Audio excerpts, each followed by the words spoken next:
buenas noches a todos y bienvenidos al episodio piloto del Androide Ecléctico, un podcast de cine y videojuegos que será transmitido semanalmente mientras las circunstancias lo permitan. Desde acá les saluda Marco Zanoja y en esta oportunidad me acompaña un entendido de todos estos temas, Samuel Buenaño. Hola.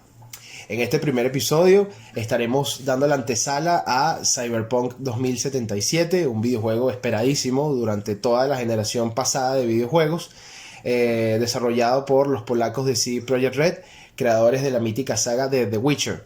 Este es un juego de acción y rol en primera persona y su lanzamiento está pautado para el 10 de diciembre de este año y estará disponible en todas las consolas de nueva generación, entiéndase PlayStation 5, Xbox Series X y Series S, PC y las consolas de la generación pasada o que está pasando en este momento, PlayStation 4 y Xbox One. Les hemos preparado varias cositas sobre el juego, sobre Cyberpunk, pero queremos también darles una breve introducción sobre los orígenes y de este género, de este subgénero de la ciencia ficción, junto con algunas referencias en el cine, la literatura y por supuesto que en el videojuego. ¿Okay? Empezamos en primer lugar con la palabra cyberpunk. ¿De dónde surge esto? ¿En qué consiste el cyberpunk? Bueno, principalmente es la unión de dos palabras, cyber y punk. El cyber o ciber proviene de la palabra griega que significa gobernar o gobierno. Igualmente se le asocia a la tecnología o a sistemas complejos de tecnología muy desarrollados. Por ende, por los usos comunes que se le conocen, podemos decir que cyber significa el gobierno de la tecnología o el gobierno de lo tecnológico. Por otro lado está el punk o punk, que no solo se asocia con un género musical, sino es toda una corriente artística y filosófica que surge a mediados de la década de los 70, producto de la corriente postmodernista. Esto principalmente se origina por la inconformidad de la sociedad, sobre todo de los sectores más jóvenes o de los más jóvenes, frente al sistema capitalista, que era el que imperaba en el contexto histórico de este entonces, y que este sistema te establece o sienta patrones de conducta y estilo que se imponen en la sociedad. Crestas de gallo. Básicamente. Entonces esto potencia todos los traumas que se tenían hasta buena parte del siglo XX por todas las guerras y genera una corriente que es digamos que contestataria y anarquista y que rompe con todos los esquemas que ya se habían establecido hasta buena parte del siglo XX, entre ellos la hegemonía de la razón, ese pensamiento, ese ideal que se viene trabajando desde la Revolución Francesa, ¿no? Entonces básicamente esta nueva corriente lo que genera es un gran mare magnum de ideas en donde se impulsa el pensamiento de que todo está mal, todo lo vamos a rehacer. También está el DIY, el do it yourself. Vamos a rehacer el mundo con nuevos ideales, con nuevos patrones y sin ataduras de ningún tipo y ni en ningún sistema, perdón. Entonces como que esta esencia la captura un poco lo que es el subgénero cyberpunk, porque en muchos de estos casos, y esto no es ficción, esto fue así, se originaban verdaderas como que guerras de pensamiento y las tribus urbanas trataban de imponer sus estilos y sus patrones frente a lo que era un sistema entre comillas opresor, ¿no? Entonces estos dos conceptos o estas dos ideas consolidan lo que es el cyberpunk como género, como filosofía. Vamos también ahora a tocar un concepto que también es fundamental dentro de lo que es el género cyberpunk, que es la distopía. El antónimo de utopía es básicamente una sociedad que está quebrada, fracturada, que no funciona, en donde el orden político y social se fue básicamente al garete. No se aleja mucho de lo que estamos viviendo ahorita. Sí, bueno, sí, Venezuela realmente es bastante cyberpunk, salvo que no hay un carajo, no hay nada de desarrollo tecnológico aquí, pero bueno, la degeneración social y humana y la decadencia está a la orden del día, ¿no? Pero básicamente es eso, una distopía es el quiebre de o una sociedad quebrada, fracturada, en donde los ricos son muy ricos y los pobres son muy pobres y los ricos además se hacen más ricos a costa de la explotación de los pobres. O a veces también existe ese enfrentamiento entre supercorporaciones. Eso, sí. Y está el pobre en medio de ese peo. Y bueno. Exactamente. Bueno, de hecho, ese es como un elemento clave del género cyberpunk, ¿no? La presencia de las megacorporaciones o de las Evil Corp que controlan a todas las masas.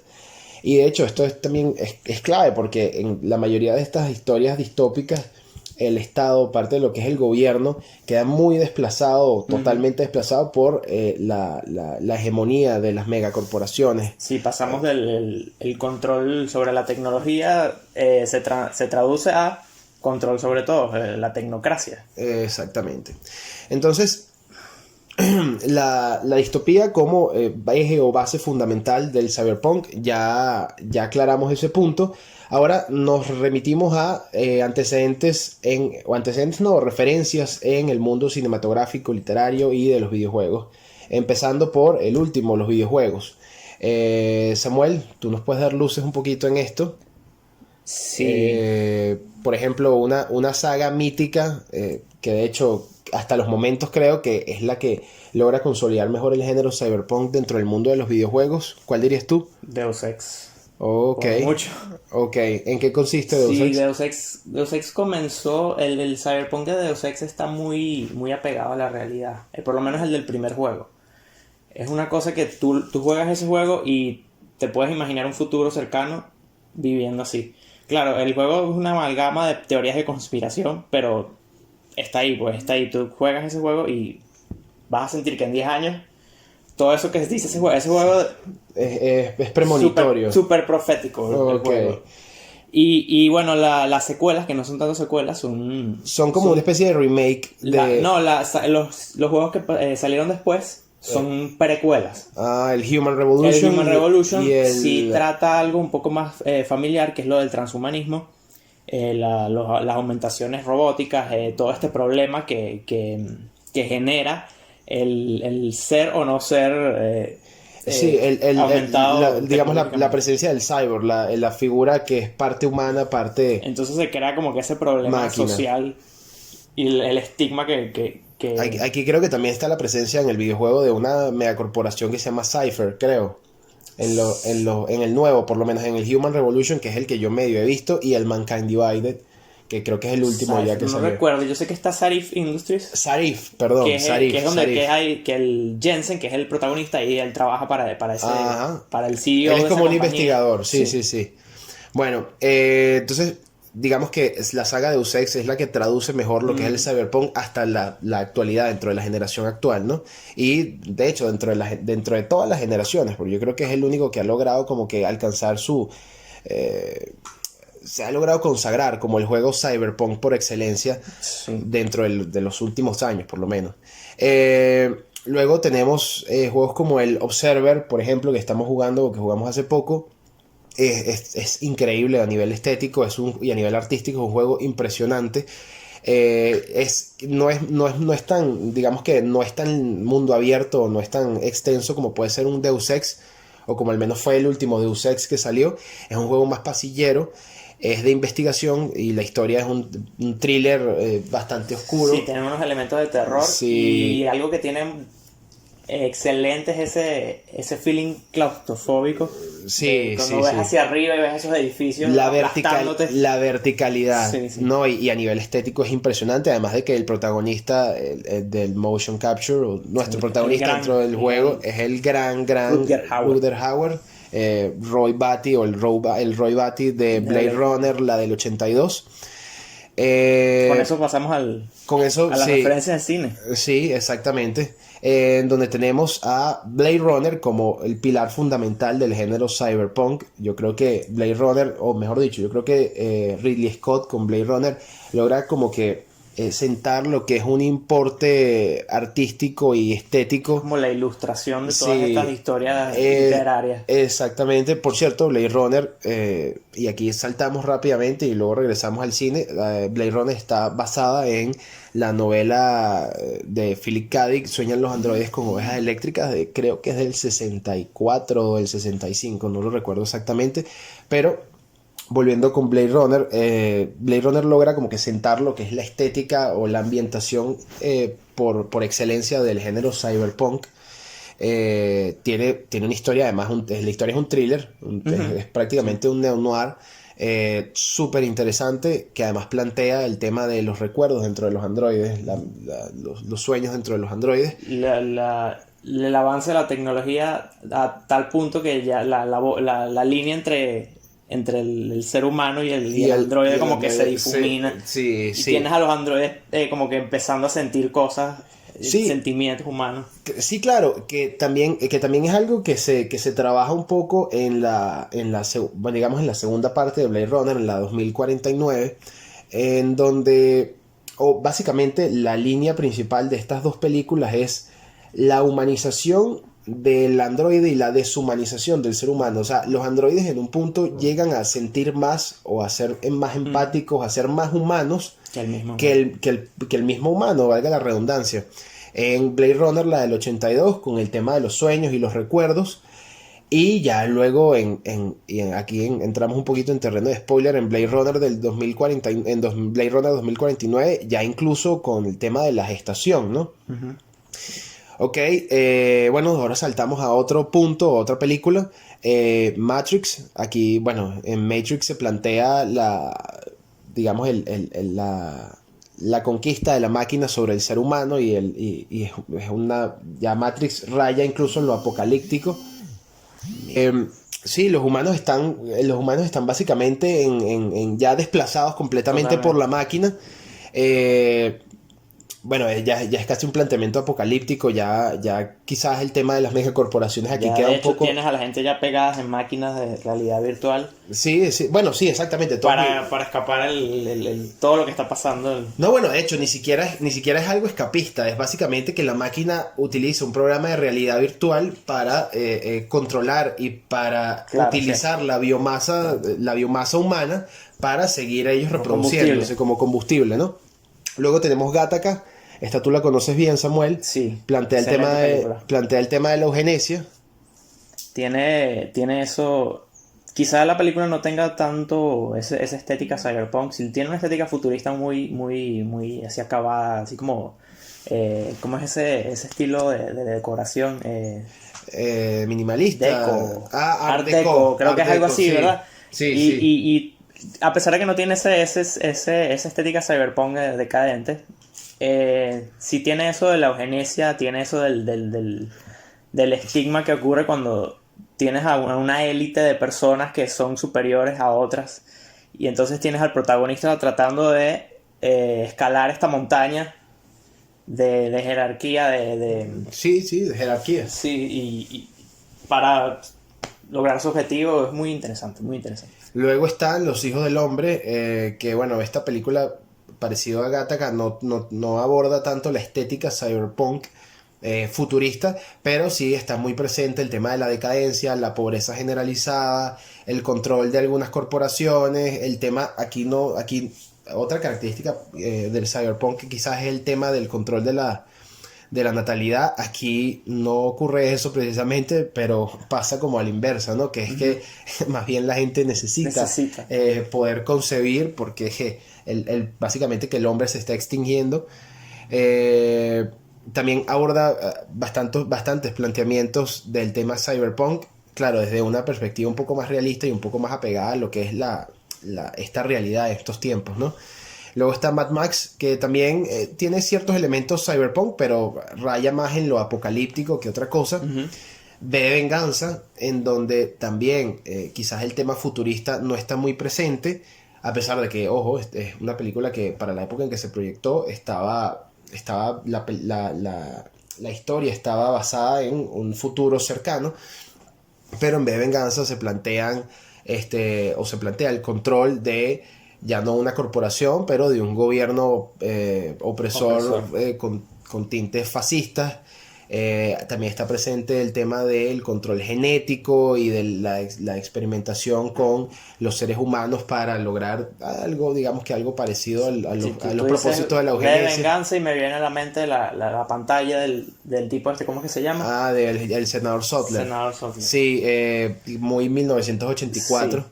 Sí. Bueno, también tenemos por acá a Akira, que yo creo que es la cima de ¿cómo se llama esto? La animación japonesa, muy sangrienta, muy, digamos, trepidante la acción.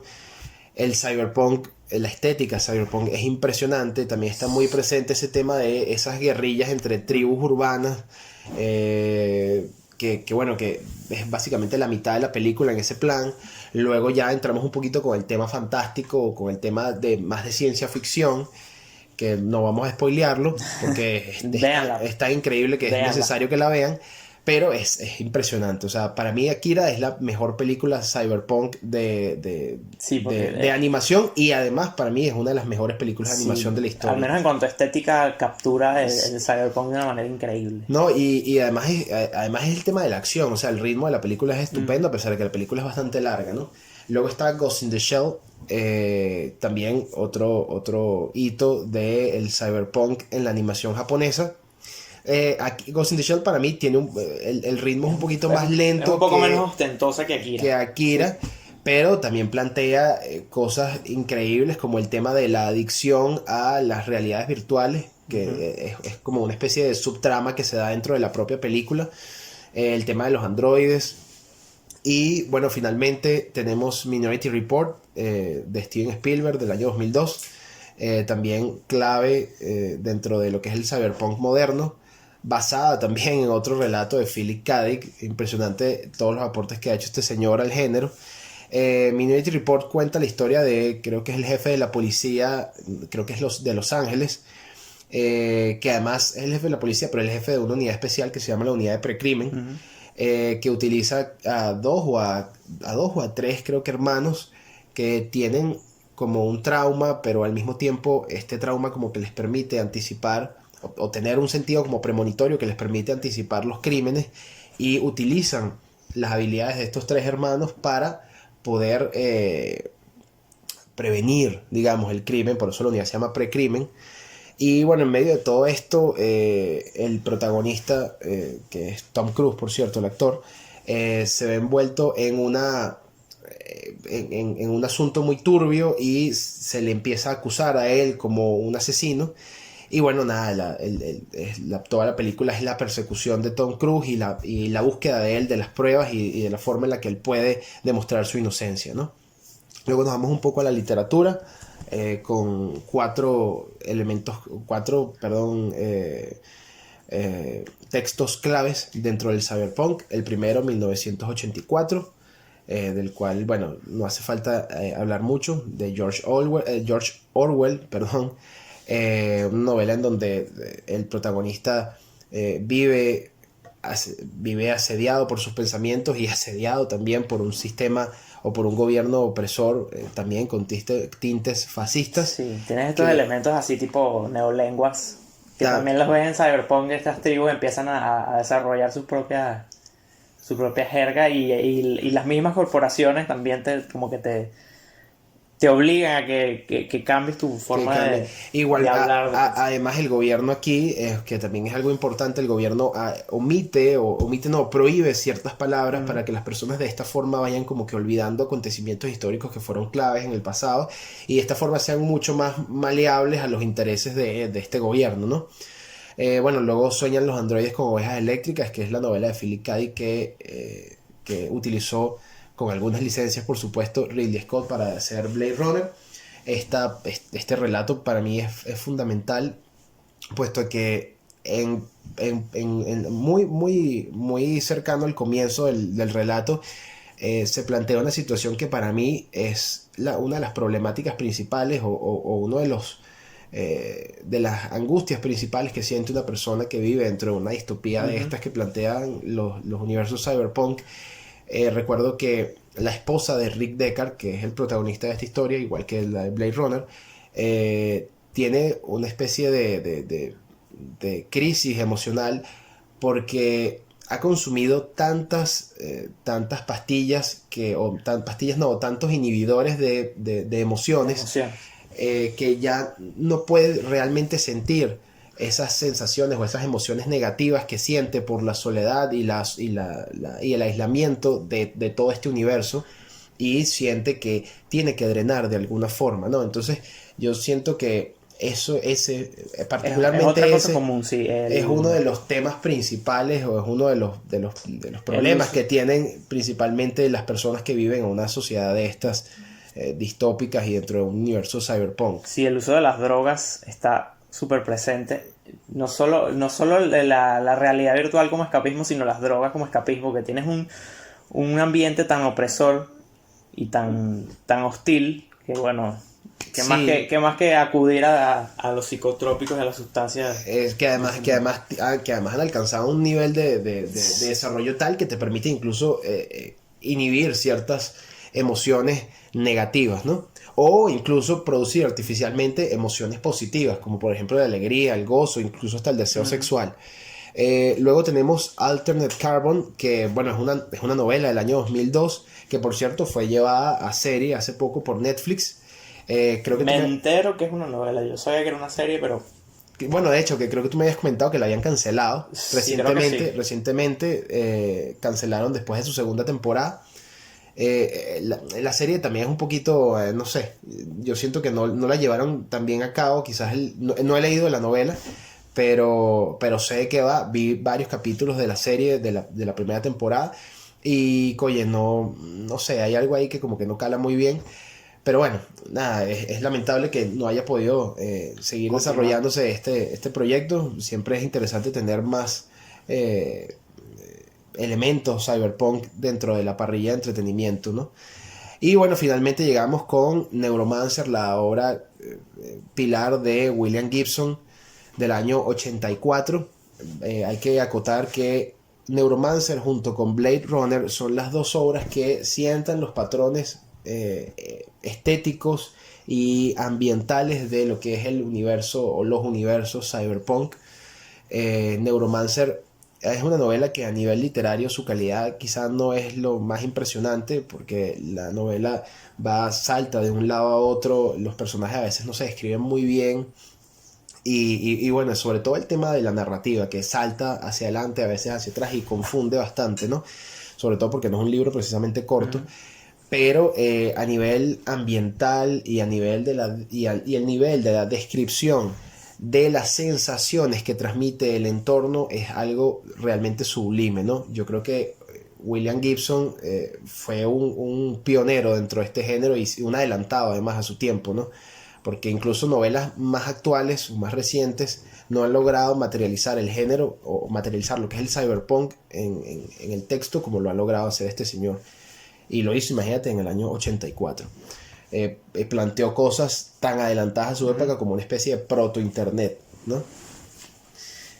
Bueno, así cerramos un poco el tema ya de las referencias, y nos vamos a la carne. a la carne, exactamente. Nos vamos ya a lo que es el cyberpunk como tal, o el Cyberpunk 2077, el videojuego como tal, y nos vamos a sus orígenes. ¿De dónde sale Cyberpunk 2077, Samuel? Bueno, Mike Pondsmith, que se llama, ¿sí? Sí. No sé si conocen el D&D, Dungeons and Dragons, que es este juego de tablero, juego de rol, donde tienes un guía, le dicen Tail Master. Dungeon Master, Tail Master, que es el que tú te reúnes con tus amigos así tipo Stranger Things, si se acuerdan de la primera, creo que en todas las temporadas ellos están jugando Dungeons and Dragons. Sobre ¿no? todo la primera. La primera más que todo. Más énfasis en eso. Pero es básicamente reunirte con tus amigos, a veces un tablero, tienes tu libreta para anotar cosas, y cada persona tiene un rol en el juego, y hay un dado que lanzan para determinar si atacas, si evades, si te matan, qué es lo que sucede en la historia. Es básicamente una historia que haces tú mismo con tus amigos a través de una campaña son las que crean estas personas como Mike Pondsmith. Las campañas son mundos que tienen su propia historia, su propio lore, y tú desarrollas tu historia a través de esa campaña. ¿Cómo se traduce esto al Cyberpunk? Que Mike Pondsmith tomó el concepto de los D&D y lo llevó al universo Cyberpunk, ¿ok? El juego no se llama Cyberpunk 2077, se llama Cyberpunk 2020. Bueno, de hecho, se llamaba al principio Cyberpunk en la primera edición, luego en el año... creo que la primera edición salió en el año 88, luego en el año 1990 ya empieza a llamarse Cyberpunk 2020 y se desarrolla en una ciudad llamada Night City, igual que en el videojuego Cyberpunk 2077. Night City también está dividida en facciones, está dividida en ciertos distritos y así como en el D&D tradicional puedes escoger entre una serie tienes una parrilla de personajes dentro de los cuales puedes escoger cada uno con ciertas particularidades, ciertas características. El Cyberpunk 2020 no es la excepción. Aquí tienes o puedes escoger entre rockeros, mercenarios, netrunners, técnicos, técnico médico, periodistas, policías, corpo o corporal. Que bueno, cada uno de estos se traduce en una serie de características, en una estética particular, estadísticas distintas, lo que puedas portar como arma, en un origen distinto también. Entonces, por ejemplo, tenemos los rockeros que materializan todo eso de lo que estábamos hablando al principio de la conversación, del tema del punk, del tema de las guerrillas urbanas, cómo ellos influyen a través de su música y de su estilo para, digamos que cambiar o darle un giro al sistema, o con su propia música incluso hacer señalamientos contra el sistema. Luego tenemos a los mercenarios, que por ejemplo son unos asesinos encarnizados a nombre de las corporaciones o de las megacorporaciones. Luego tenemos los netrunners, que son básicamente unos super hackers. Luego tenemos los técnicos, que digamos que son como los ingenieros. Está el periodista, que es aquel que trafica con la información, también es un poco espía, etcétera. El policía, o el básicamente lo mismo, pero más yuca porque tienen más tecnología. Está luego el corporal, que son básicamente estas figuras que tienen mucho dinero y que trabajan para las corporaciones y para cumplir todos los antojos de las corporaciones. También quizás sea tiene un poco el tema de espía, tiene un poco el tema de mercenario, y todos y cada uno de estos personajes tienen estadísticas diferentes y características diferentes que te aportan, digamos que una nueva perspectiva a medida que vas cambiando. Sí, el modo de juego. El modo de juego, exactamente. Entonces, de aquí sale lo que es el Cyberpunk 2077, ¿no? De este D&D o de este juego de mesa. ¿Cómo se desarrolla esto luego? Bueno, en el año 2010 o 2011, no lo recuerdo ahorita, CD Projekt Red, esta desarrolladora polaca, compra los derechos de Cyberpunk 2020 para desarrollar el videojuego que bueno, se va a llamar Cyberpunk 2077. ¿Quién es CD Projekt Red? Es una desarrolladora y distribuidora polaca fundada en el año 95. Grande los polacos. Sí, su primer juego es The Witcher, creo que lanzado en el año 2007 o 2008. Por supuesto, esta es una saga basada en las novelas de Andrzej Sapkowski. Y bueno, The Witcher, del primero al segundo, fueron grandes juegos, muy bien pensados, con un lore y un universo muy interesante. Además, unas mecánicas y un gameplay muy bien logrado también, sobre todo en el 2. Pero como CD Projekt Red salta al estrellato de la industria del videojuego con su último lanzamiento, que es The Witcher 3, alcanzando su punto más alto en el desarrollo de videojuegos, ¿no? Además, The Witcher 3 llega a ser uno de los videojuegos más revolucionarios de la generación pasada de consolas por su calidad en el desarrollo de las misiones secundarias, ¿no? Que era algo poco visto antes de su lanzamiento, ¿no?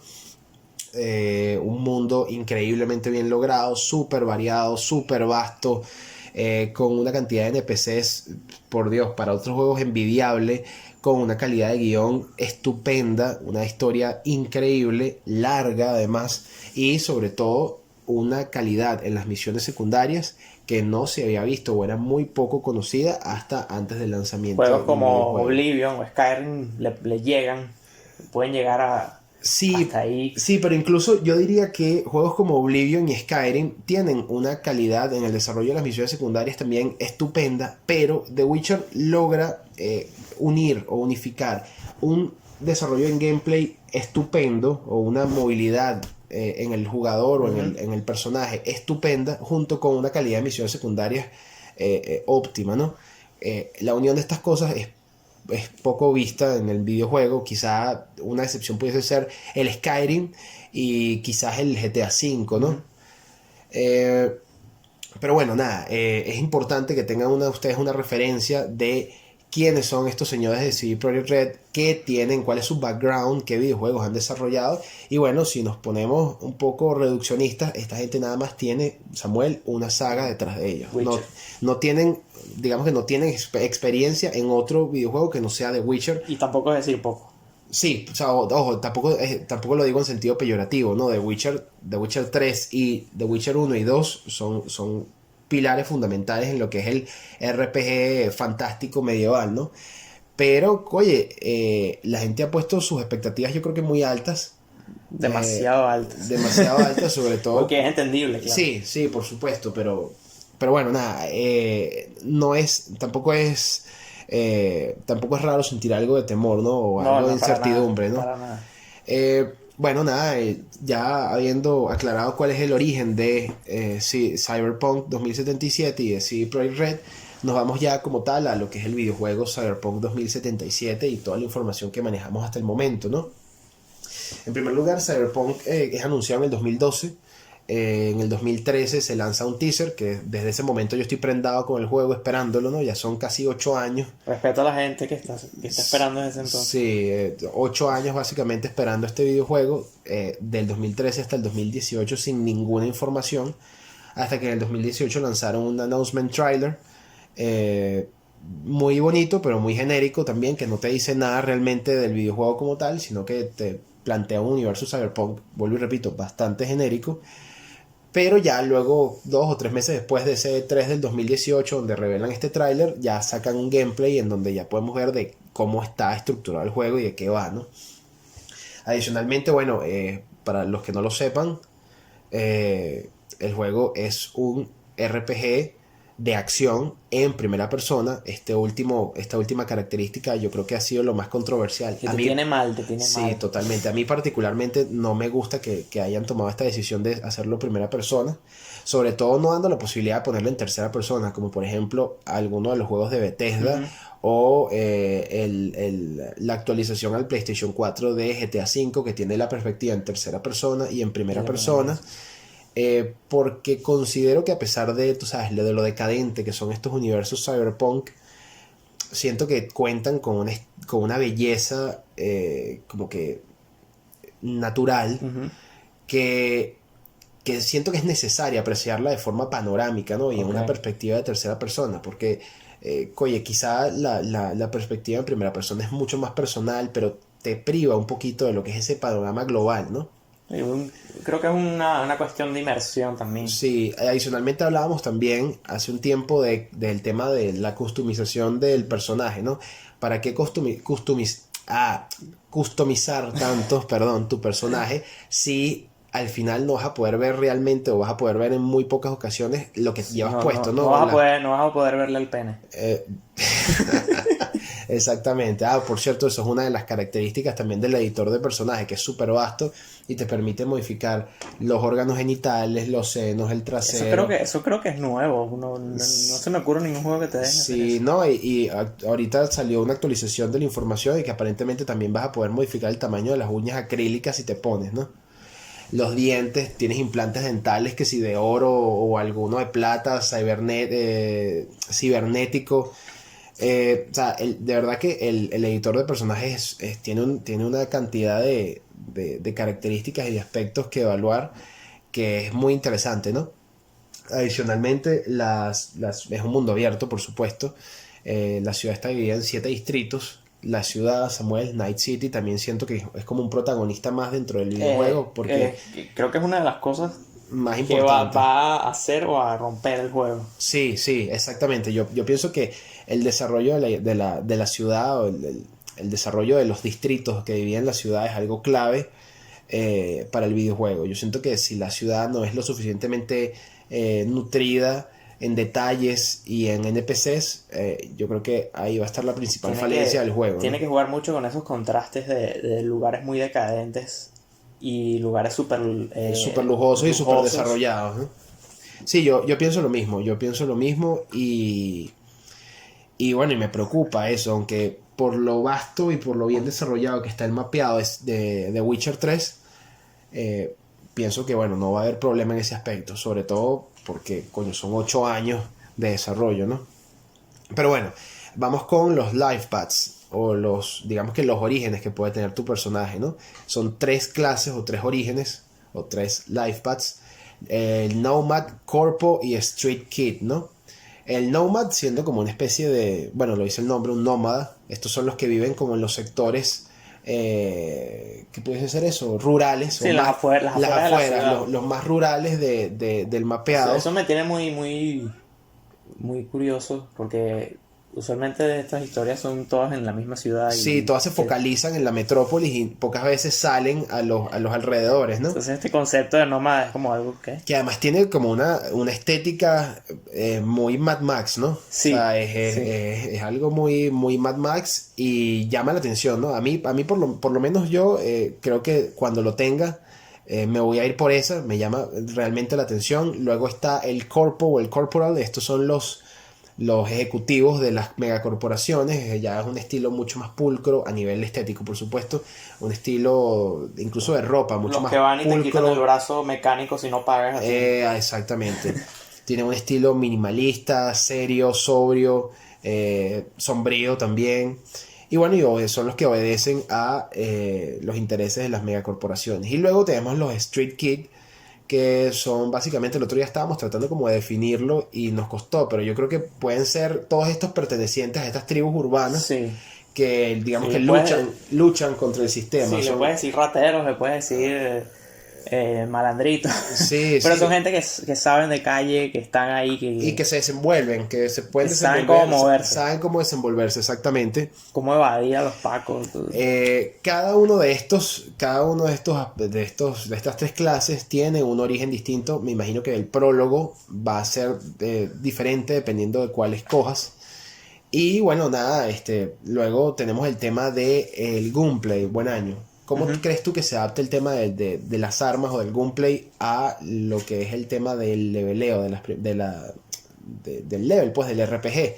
Sí, bueno, es una incógnita que hasta que no se juegue no vamos a saber bien, pero quizá las estadísticas, mientras va avanzando tu personaje, quizá no afecte el daño que haces, sino tu manera de jugar. Por lo menos si subes de nivel, quizá tengas una opción de recargar más rápido, de apuntar mejor, de tener mejor puntería. Quizá tengas las opciones de, si te metes a técnico, de crear municiones distintas, cosas así.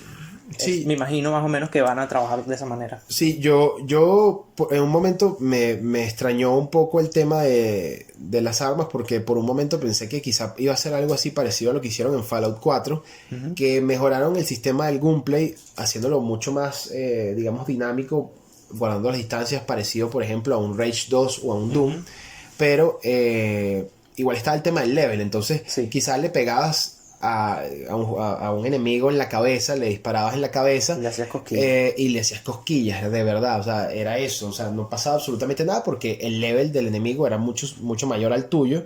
Y por Dios, no lo vas a venir a matar así, con un disparo en la cabeza y ya.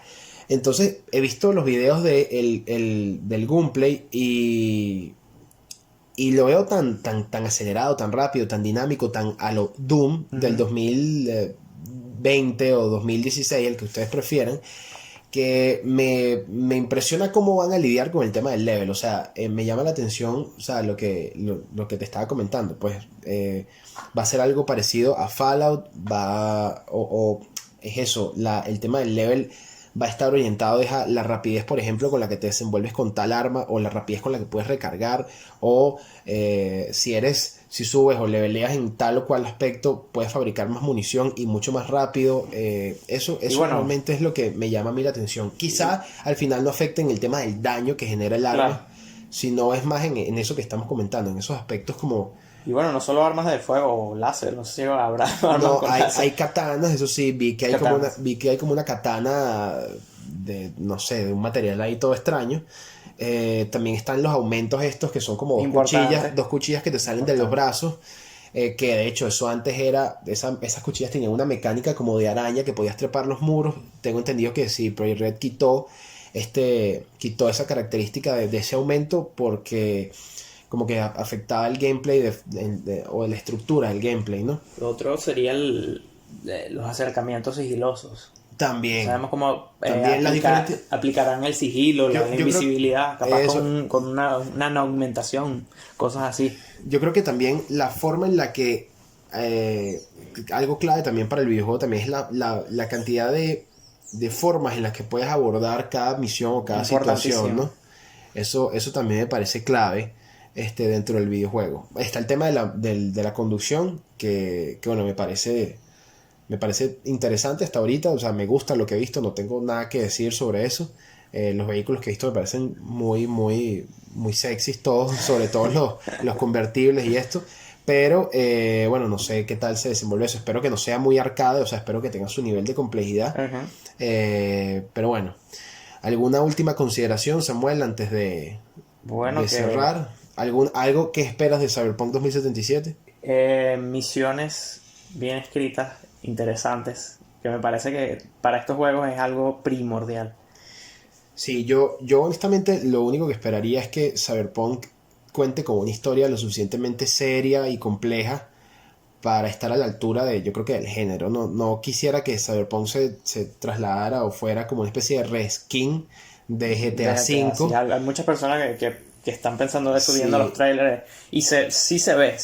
O O sea, no puedes negarlo. yo lo que espero es que lo que estén mostrando de la historia en el tráiler sea algo como muy superficial. Quizá el camino genérico Sí, quizás algo y muy que hay más superficial. ramificaciones que puedes tomar a lo largo del... O quizás como una parte muy, muy inicial de la historia. No, También. no me gustaría que la historia se basara en el ascenso a la fama y al éxito de un ampón dentro de Night City. O sea, oye, no. O sea, tienes historias Cyberpunk de una profundidad narrativa, como por ejemplo Blade Runner, por ejemplo, qué sé yo, Gattaca, o la propia Matrix y todo. O sea, oye, y de verdad hacer un videojuego tan ambicioso para contar la historia del ascenso a la fama de un delincuente, me parece algo demasiado trivial. Yo aspiro y espero que tenga tenga mucha rejugabilidad, que tenga finales distintos, porque igual tienes tres paths, tres caminos o tres clases, entonces eso ya le agrega Variedad. rejugabilidad Sí. y lo que le daría aún más es una historia que tenga muchos caminos Sí, distintos, exacto, muchas bifurcaciones. muchas bifurcaciones, exactamente. Ok, bueno, entonces con esto... Y el soundtrack. El soundtrack, Eso- el soundtrack. Bueno, yo honestamente espero que en alguna emisora dentro de Night City suene Carpenter Brut. O sea, por favor, o sea, esa banda, mi banda fetiche de Synthwave, Necesitamos que se traigan todos los artistas de Hotline Miami a... es ciertamente, o sea, ciertamente yo hablaría con Criterion Games, ¿no? Son los que hacen Hotline, ¿no? O Devolver. No, Devolver es el La desarrolla- el- no, el- Devolver es el que el publica, se llama Denaton. Denaton. Hay que hablar con Denaton para que le pase todo el soundtrack de Hotline Por Miami favor. a la gente de Cyberpunk Por favor. 2077. Bueno, con esto ya cerramos el primer episodio piloto de El Androide Ecléctico. Espero que hayan disfrutado tanto como nosotros de este espacio y de estos minutos. Muchísimas gracias, Samuel, por acompañarnos. Gracias a ti. Y muchísimas gracias a ustedes por estar ahí. Los esperamos la semana que viene. Dejaremos posteado en el Instagram del Android Ecléctico el tema del siguiente podcast. Muchísimas gracias y feliz noche. Chao.